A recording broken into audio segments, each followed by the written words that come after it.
Hi friends, నమస్తే. Welcome to my channel. కొన్ని రోజులుగా ఇంటర్నెట్‌లో 'మంచు ఫ్యామిలీ' ఎపిసోడ్స్ విపరీతంగా ట్రెండ్ అవుతున్నది. అది ఎలా ఉంది అంటే, మంచు అంటే స్నో అనుకుంటివా? లేదురా అది వైల్డ్ ఫైర్ అనేలా రచ్చరబ్బోలా అయింది పరిస్థితి. మీడియా ట్రెండ్ ఎలా ఉంది అంటే, ఎప్పుడో ఎమ్మెల్సీ శ్రీనివాస్ మరియు మాధురిల అక్రమ సంబంధ వ్యవహారం సీరియల్‌లా సాగటం వల్ల అప్పట్లో మీడియా వాళ్లకు బిర్యానీ తిన్నంత సంతృప్తి కలిగింది. అప్పటినుంచి మంచి వార్తల ఆకలి మీద ఉన్న మీడియాకు మంచు కుటుంబ వార్తలు మంచి పరమాన్నంలా మారాయి. అది ఎక్కడిదాకా పోయింది అంటే, మోహన్ బాబు, మంచు వినోద్ పరస్పరం కొట్టుకునే వరకు, మోహన్ బాబు మీడియాను కొట్టే వరకు, తర్వాత ఒకరి మీద ఒకరు పోలీస్ కేసులు పెట్టుకునే వరకు వెళ్ళింది. ఇక మీరు ఈ ఛానల్ మొదటిసారి చూస్తుంటే మా ఛానల్ సబ్స్క్రైబ్ చేసి ఈ చిన్న యూట్యూబ్‌ను సపోర్ట్ చేయండి.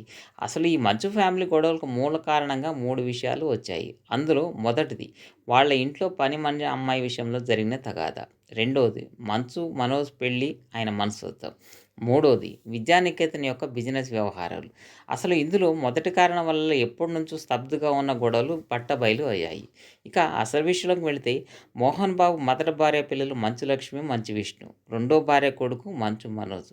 రెండో భార్య స్వయంగా చనిపోయిన మొదటి భార్య యొక్క చెల్లెలు. ఆమె ప్రస్తుతానికి వస్తే మంచు మనోజ్‌కు మొదటి భార్యతో విడాకులయ్యి భూమా మౌనికను వివాహం చేసుకున్నాడు. ఈ విషయం మోహన్ బాబుకు, విష్ణుకు అసలు ఇష్టం లేదు. కానీ తన భార్య కోరికతో కొడుకును మోహన్ బాబు ఇంట్లోకి రానిచ్చారు. ఆ ఇంట్లో గతంలో మోహన్ బాబు ఇంట్లో పనిచేసి ఎప్పటినుంచో పనిచేస్తున్న పనివాళ్ళతో పాటు మనోజ్, మౌనికాల పనివాళ్ళు కూడా ఆ ఇంట్లోకి వచ్చి చేరారు.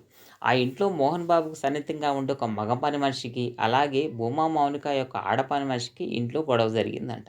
ఈ విషయంపై మోహన్ బాబు ఆ ఆడ పని మనిషిని మంచిగా నడుచుకోవాలి, మా ఇంట్లో లేకపోతే ఉండొద్దు అని తిట్టడం జరిగిందట. ఈ విషయంపై ఆ పని మనిషి వెళ్ళి మౌనికకు చెప్పడంతో ఆమె మంచు మనోజ్‌కు ఈ విషయంపై చెప్పడం జరిగింది. దీంతో విపరీతంగా కోపం వచ్చిన మనోజ్ మోహన్ బాబు పని మనిషిని పిచ్చకొట్టుడు కొట్టినట్టుగా తెలుస్తుంది. దీంతో అతను కొన్ని రోజులు డ్యూటీకి రాలేదు. అసలు విషయం ఏంటని ఆరాధిస్తే మనోజ్ కొట్టిన విషయం బయటపడింది. దీంతో తనకు ఎప్పటినుంచో సేవలు చేస్తున్న నమ్మకమైన వర్కర్‌ను కొడతావా అంటూ మనోజ్‌తో మోహన్ బాబు గొడవ పెట్టుకున్నాడు.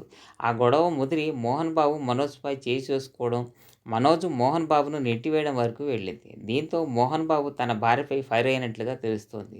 తన వల్లే మనోజ్‌ను ఇంట్లోకి రానిచ్చాను అని భార్యను విపరీతంగా తిట్టి, చేయి కూడా చేసుకోబోయినట్టు తెలిసింది. దీంతో నాతో నీ గొడవ, అమ్మతో కాదు అని, మా అమ్మనే కొట్టబోతావా అంటూ గొడవను ఇంకా పెద్దది చేయడంతో మోహన్ బాబు పక్కనే ఉన్న వినయ్, అతని మనుషులు మనోజ్‌ని కొట్టడం జరిగింది. దాంతో తాను కుంటుకుంటూ నడిచేలా గాయాలు అయ్యాయి. ఈ గొడవపై మనోజ్ పోలీస్ స్టేషన్‌లో మోహన్ బాబు పేరెత్తకుండా తనపై 10 మంది గుర్తు తెలియని వ్యక్తులు మోహన్ బాబు ఇంట్లో దాడి చేశారు అంటూ కంప్లెయింట్ ఇచ్చాడు.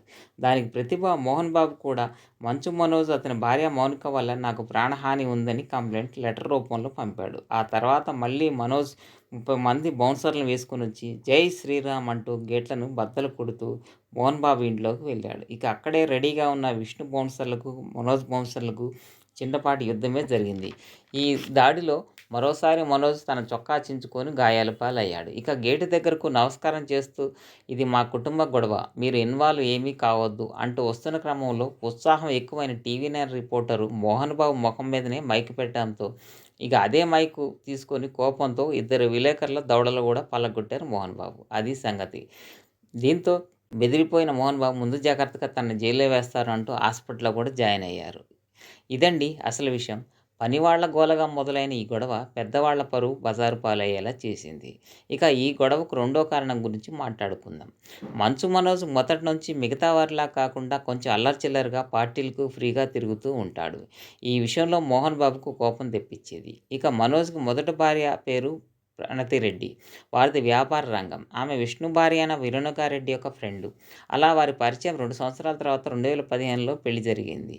కొన్ని రోజులు కాపురం మంచిగా చేసిన తర్వాత ఇద్దరి మధ్య అభిప్రాయ భేదాలు రావడంతో మనోజ్ సినిమాలతో బిజీగా ఉండటం, పార్టీలకు వెళ్ళడం వంటి పనులతో ఇద్దరికీ గొడవలు జరిగాయి. దాంతో ఇద్దరు 2019లోనే విడిపోయారు. అప్పటికే వీరికి ఒక పాప కూడా పుట్టింది. ఆ తర్వాత కొన్ని రోజులు సినిమాలతో బిజీ అయిన మనోజ్ తర్వాత భూమా మౌనికా రెడ్డిని ప్రేమించాడు. భూమా అంటే మీకు నంద్యాల ప్రాంతంలో ఒక పేరు మోసిన రాజకీయ కుటుంబం గుర్తుకు వస్తుంది. వారే ఎన్నోసార్లు ఎంపీ, ఎమ్మెల్యేలుగా పనిచేసిన భూమా నాగిరెడ్డి మరియు శోభా నాగిరెడ్డి వారికి పుట్టిన సంతానమే భూమా అఖిలప్రియ, భూమా మౌనికారెడ్డి, జగత్ విద్యారెడ్డి.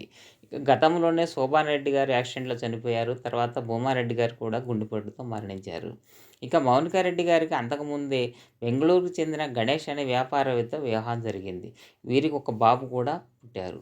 మరణించిన తన తండ్రే తన రూపంలో పుట్టినట్లుగా భావించి తన కొడుక్కి నాగిరెడ్డి అనే పేరు కూడా మౌనిక పెట్టుకుంది. కానీ కొన్ని రోజుల తర్వాత వారి మధ్య గొడవలు, అభిప్రాయ భేదాలు రావడంతో వీరిద్దరూ కూడా విడాకులు తీసుకున్నారు.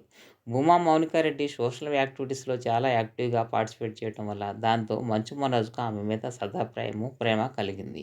ఇద్దరూ హైదరాబాద్‌లోనే సెపరేట్‌గా ఉంటూ చాలా కాలం లివింగ్ రిలేషన్‌షిప్‌లో ఉన్నారు. ఇది మోహన్ బాబుకు, విష్ణుకు అస్సలు నచ్చేది కాదు. ఈ విషయంలో విష్ణుకు, మనోజ్‌కు చాలా సార్లు గొడవలు జరిగి అది మీడియాకు కూడా ఎక్కాయి. దాంతో మోహన్ బాబు తన ఇంటికి రాకుండా పిల్లలు ఉన్న దాంతో "నీకు ప్రేమ ఏంటిరా? నా పరువు పోతుంది. కావాలంటే నీకు మళ్ళీ నేను మంచి అమ్మాయిని చూసి ఘనంగా పెళ్లి చేస్తా" అన్నా కూడా మనోజ్ అస్సలు మోహన్ బాబు మాట వినలేదు. దాంతో అది మోహన్ బాబుకు మండేలా చేసింది. అదే సమయంలో ఇద్దరు ఒక గణేష్ మండపంలోకి రావడంతో ఇద్దరి మధ్య సంబంధం మీడియాకి ఎక్కింది. అయినా మనోజ్ ఎక్కడా వెనకడుగు వేయకుండా మోహన్ బాబు నుంచి ఎన్ని అడ్డంకులు ఎదురైనా కూడా భరించి మౌనికారెడ్డిని వివాహం చేసుకున్నాడు. దాంతో మోహన్ బాబు "నీకు డబ్బులు ఇవ్వను, ఎటువంటి ఆస్తులు కూడా నీకు ఇవ్వను" అని చెప్పి ఇంట్లోకి రాకుండా చేశాడు. అప్పటినుంచి బయటే ఉంటూ వస్తున్న మనోజు బయట అప్పులు చేసుకుంటూ తన భార్యతో విడిగా ఉండటం చేశాడు. ఇదండి మంచు ఫ్యామిలీ గొడవకు రెండో కారణం. ఇక మూడో కారణం గురించి మరింత వివరంగా మాట్లాడుకుందాం. అదే శ్రీ విద్యానికేతన్. ఇది మోహన్ బాబు గారికి డ్రీమ్ ప్రాజెక్ట్. చిన్న స్కూల్‌గా ప్రారంభమైన ఈ ఇన్‌స్టిట్యూట్ తర్వాత కాలంలో junior college, degree college, engineering, pharmacy కాలేజీలతో పాటు ఇప్పుడు యూనివర్సిటీగా కూడా మారింది. వీటి కింద ఎన్నో విలువైన భూములు, ఎంతో వ్యాపారం ఉంది. మొదట్లో తనకు నమ్మకమైన మనుషులతో నడిపించిన మోహన్ బాబు తర్వాత కాలంలో అది విష్ణుకు అప్పగించాడు. విష్ణు కూడా సినిమాలతో నిర్మాతగా, తర్వాత మూవీ అసోసియేషన్ అధ్యక్షుడిగా బిజీగా ఉండి బిజీగా ఉండటం వల్ల ఆ విద్యానికేతన పనులను తన భార్య అయిన వెరోనికారెడ్డికి అప్పగించాడు. ఈమె మరెవరో కాదు, స్వయంగా మన మాజీ ముఖ్యమంత్రి స్వర్గీయ వైఎస్ రాజశేఖరరెడ్డి బంధువు అవుతారు. వెరోనికారెడ్డి పాతవారినందరిని తీసేసి తనకు అనుకూలంగా ఉండేవారిని పెట్టి చదువును మరింత వ్యాపార రంగంగా నిర్వహించడం మొదలుపెట్టింది. అదే కాకుండా క్యాంపస్ బయట కూడా అనేక స్టూడెంట్స్ హాస్టల్ కూడా నిర్మించి మరింత డబ్బులు వచ్చేలా చేసింది. ఈ విషయం మనోజ్‌కు అస్సలు నచ్చలేదు. తన అన్న విష్ణు వద్దంటే తనకు అప్పగించాలి కానీ మధ్యలో వదిన పెత్తనం ఏంటని తండ్రిని నిలదీశాడు. దాంతో మోహన్ బాబు "నువ్వు బాధ్యతారాహిత్యంలో ఉంటావని, తాగుడుకు కూడా బానిసయ్యావని, అందుకే నీకు విద్యానికేతన్ పనులు అప్పగించను" అని మొహం మీదనే చెప్పేశాడు. దాంతో మండిపోయిన మనోజు విద్యానికేతన్ ఫీజులపై అప్పటికే కోపంతో ఉన్న కొంతమంది విద్యార్థులతో సమావేశం నిర్వహించి అక్కడ అవినీతి జరుగుతోంది అని గొడవ చేశాడు. దాంతో తండ్రి, కొడుకులు, అన్నదమ్ముల మధ్య గొడవలు తీవ్ర రూపం దాల్చాయి. ఇవండి మంచు ఫ్యామిలీ పరువు ముక్కలు చెక్కలు కావడానికి దారితీసిన కారణాలు. ఇవి నిజమైన కారణాలు అనుకుంటే మీరు కామెంట్ చేయండి. అదే కాకున్నా కూడా మీరు దానికి రీజన్ కూడా కామెంట్ చేయండి. ఇక ఫైనల్‌గా క్రమశిక్షణకు మారుపేరని చెప్పుకునే మోహన్ బాబు తన కొడుకులు, కూతుళ్ళ విషయంలో అవి పాటించేలా చేయడంలో విఫలమయ్యారని చెప్పొచ్చు. మొత్తానికి మంచు ఫ్యామిలీ పరువు ఎప్పుడూ లేని విధంగా బజారున పడి కొట్టుకునే వరకు వెళ్ళింది. ఇదండి మంచు ఫ్యామిలీ గోల. ఇక ఈ వీడియో నచ్చితే లైక్ చేయండి, షేర్ చేయండి. మరిన్ని మంచి వీడియోస్ కోసం మా ఛానల్‌ను సబ్స్క్రైబ్ చేసి ఈ చిన్న యూట్యూబర్‌ను సపోర్ట్ చేయవలసిందిగా కోరుచున్నాను. ఫైనల్‌గా అందరూ బాగుండాలి. అందులో నేనుండాలి. ధన్యవాదాలు.